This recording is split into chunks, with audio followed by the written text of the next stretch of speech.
से आप लोग कमेंट करके ज़रूर बताना। देखो, आप लोगों ने एक वीडियो देखा होगा कल।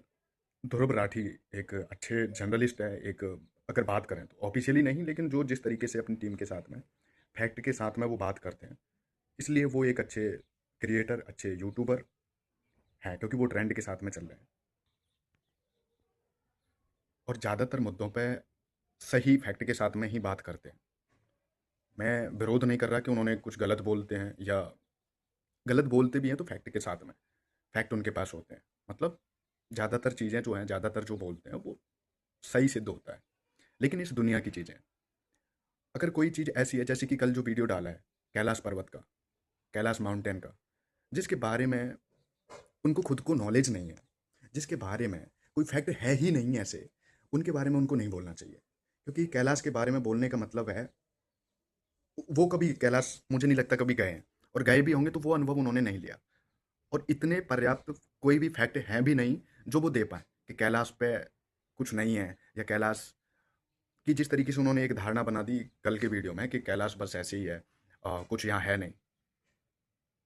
और वो भी 2-3 ऐसे सिंपल लोगों के विचारों को लेकर के, जिन्होंने सिर्फ़ ये कहा कि हम बस इसीलिए नहीं चढ़ रहे कि वहाँ उसको बस धर्म धर्म मानते हैं। वहाँ हमें जूतों से नहीं चलना चाहिए, उसका अपमान होगा।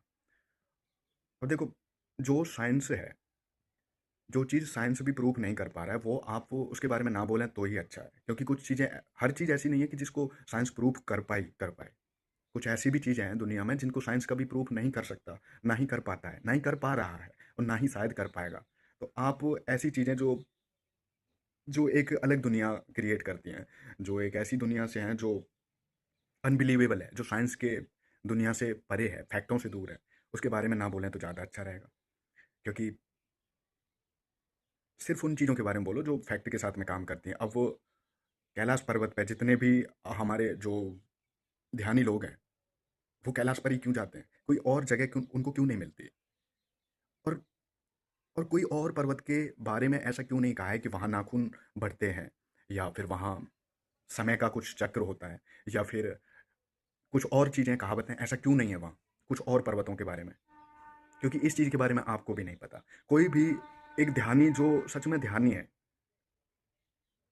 वो कैलाश पर्वत की ओर ही क्यों अट्रैक्ट हो जाता है, क्यों वहाँ जाना चाहता है? आज तक जितने भी ध्यानी हुए हैं, वो कैलाश पर्वत की ओर जाना चाहते हैं, क्योंकि वो उनको खींचता है, अपनी ओर बुलाता है। ये क्या है?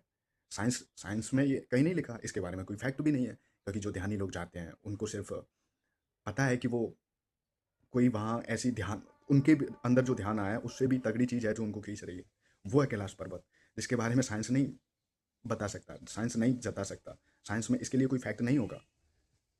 इसीलिए मैं विरोध नहीं कर रहा, लेकिन इस ऐसे मामलों में ना बोलें तो ज़्यादा अच्छा रहेगा कि कैलाश पर्वत सिर्फ़ एक बस ऐसे ही पर्वत है नॉर्मल, वहाँ कोई अनबिलीवेबल ऐसी कोई कोई चीज़ नहीं है।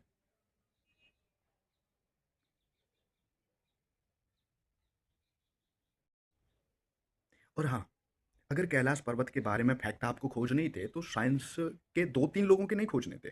और भी जितने भी लोग हैं, जो वहाँ वास्तव में गए हैं, वहाँ उन्होंने ध्यान किया है, या उनके सोर्सों से निकाल कर के आप लोगों को बताना चाहिए था।